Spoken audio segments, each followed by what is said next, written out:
और महाराष्ट्र में चुनाव प्रचार थमने में 48 घंटे का वक्त है और 4 दिन बाद वहां वोट डाले जाएंगे, लेकिन अभी तक वहां दोनों गठबंधनों में हिंदू और मुस्लिम वोटों को लेकर कंफ्यूजन है।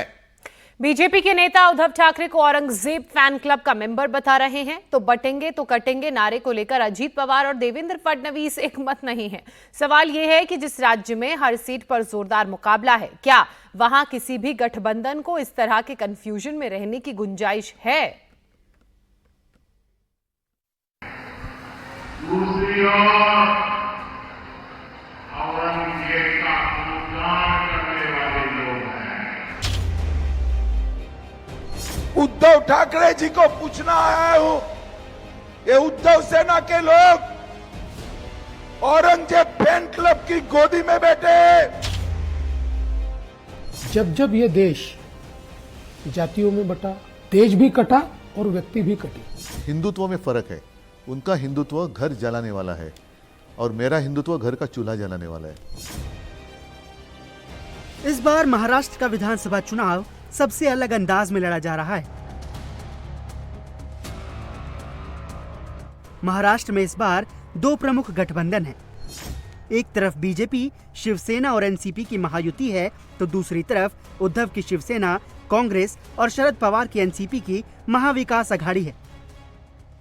दोनों ही गठबंधन में ऐसी पार्टियां शामिल हैं जिनकी विचारधारा में मतभेद है। महायुति में अजीत पवार और बीजेपी की विचारधारा में मतभेद दिख रहा है, तो अघाड़ी में कांग्रेस की सेक्युलर छवि और उद्धव की सॉफ्ट हिंदुत्व वाली छवि की वजह से विरोधी मतभेद का आरोप लगा रहे हैं। बीजेपी उद्धव ठाकरे को औरंगजेब फैन क्लब का मेंबर बता रही है। एक दिन पहले नरेंद्र मोदी ने संभाजी नगर की रैली में औरंगजेब फैन क्लब का जिक्र किया था। शुक्रवार को अमित शाह ने मोदी की बात को आगे बढ़ाते हुए कहा कि महाविकास अघाड़ी को सिर्फ मुस्लिम वोटों की फिक्र है, इसलिए मौलानाओं की डिमांड पर मुहर लगाई जा रही है, बदले में फतवे जारी किए जा रहे हैं।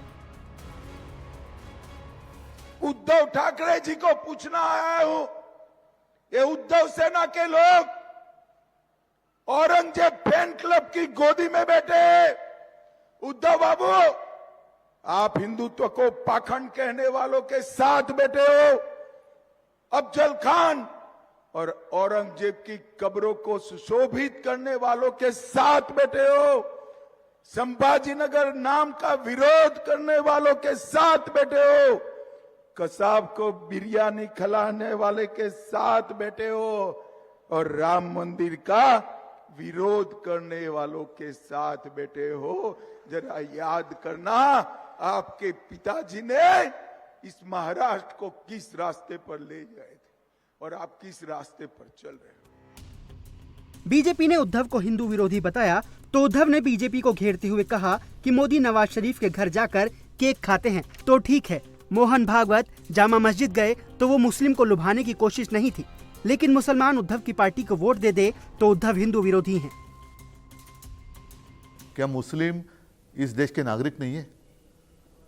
और सच कहूं तो मुस्लिम लोगों ने मोदी जी को वोट देना चाहिए था। नवाज शरीफ का केक उन्होंने खाया था, मैंने नहीं खाया। जामा मस्जिद में मोहन भागवत जी गए थे और कई सारे ऐसी बातें हैं, मेरे पास फोटो भी है। तो वो करे तो कुछ भी चलता है और मैं करूं तो पाप है, ऐसा थोड़ी होता है। हिंदुत्व में फर्क है। उनका हिंदुत्व घर जलाने वाला है और मेरा हिंदुत्व घर का चूल्हा जलाने वाला है। मैं एक दूसरे का घर जलाकर अपना मैं हिंदू हूं मैं नहीं कहूंगा। उद्धव को जवाब मिला महाराष्ट्र के डिप्टी सीएम देवेंद्र फडणवीस से। फडणवीस ने कहा कि उद्धव को बताना चाहिए कि वोट के चक्कर में दंगाइयों को जेल से छोड़ने का वादा करना कौन सा हिंदुत्व है। फडणवीस ने कहा कि कांग्रेस मुसलमानों के वोट के लिए उनकी हर बात मानने की बात लिख कर दे रही है और उद्धव कांग्रेस की हाँ में हाँ मिला रहे हैं। अभी उलेमा काउंसिल ने उनको समर्थन घोषित किया। 17 मांगे उन्होंने रखी थी। इन्होंने बकायदा पत्र दिया है कि ये 17 मांगे हम मंजूर करते हैं। एक मांग उसमें से है 2012 से 2024 तक महाराष्ट्र में जो दंगे हुए, उन दंगों में जिन मुस्लिम समुदाय के लोगों पर केसेस हुई है, वो सारी केसेस खारिज की जाएगी, वापस ले ली जाएगी। अब मैं सवाल पूछना चाहता हूं कि ये कौन सी राजनीति चल रही है? ये अगर इसके खिलाफ इस प्रकार से दंगइयों को साथ में लेकर कोई पार्टी लड़ना चाहती है और हम बटे रहे तो कटेंगे। फडणवीस जो आरोप लगा रहे हैं उसमें दम भी है, क्योंकि कांग्रेस ने महाविकास अघाड़ी की तरफ से मुस्लिम संगठनों की सभी मांगों को पूरा करने का वादा किया है।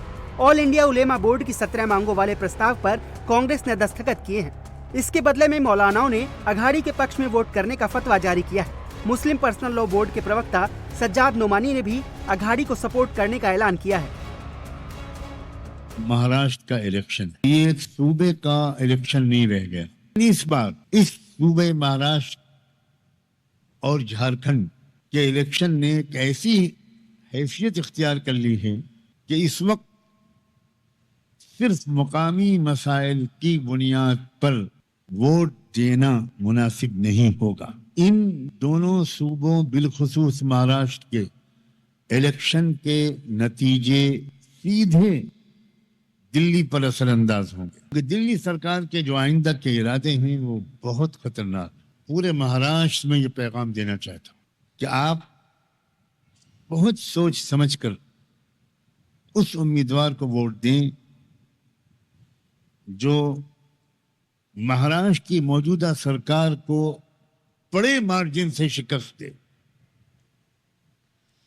क्योंकि यहां की सरकार के शिकस्त खाने के बाद दिल्ली की सरकार का भी ज्यादा दिन तक जिंदा रहना मुश्किल। सज्जाद नोमानी जैसे मौलानाओं ने मुसलमानों को एकजुट होकर वोट करने की अपील की तो देवेंद्र फडणवीस इसे वोट जिहाद करार दे रहे हैं। हालांकि उनके साथी अजीत पवार इस नारे के पक्ष में नहीं है। मुझे लगता है कि दशकों अजीत दादा ऐसे विचारों में रहे हैं कि जिन विचारों में सेक्युलरिज्म नाम का एक इस प्रकार का विचार है जो मैं ऐसा मानता हूं कि हिंदू विरोधी है। Secularism, there is no real secularism amongst those who call themselves secularist. Hindutva का विरोध करना है सेक्युलरिज्म उनके लिए, ऐसे लोगों के साथ रहे। इसलिए जनता का मिजाज और नेशनलिस्ट मिजाज ये समझने में थोड़ा समय उनको लगेगा। देवेंद्र जी का क्या आंसर है मुझे मालूम नहीं। मैंने आपको बताया कि हमें ये कटेंगे बटेंगे पसंद नहीं। मेरी पार्टियों ने तो किया ही किया। बीजेपी के मुझे किसी ने बताया, पंकजा मुंडे ने भी विरोध किया। एक स्टेट के चीफ मिनिस्टर आते हैं और वो बोल देते हैं बटेंगे कटेंगे, तुरंत हमने बताया कि ये उत्तर प्रदेश नहीं है, नॉर्थ में ये चलता होगा। हमारे महाराष्ट्र में शिवशाहू फुले अम्बेडकर की विचारधाराओं से महाराष्ट्र चलता है। जाहिर है हिंदुत्व और मुस्लिम को लेकर महायुति के साथ साथ महाविकास अघाड़ी में जिस तरह का कंफ्यूजन है, अगर वही कंफ्यूजन 20 तारीख को वोटरों में दिखा तो किसको फायदा होगा और किससे नुकसान, इसका अंदाजा लगाना मुश्किल होगा।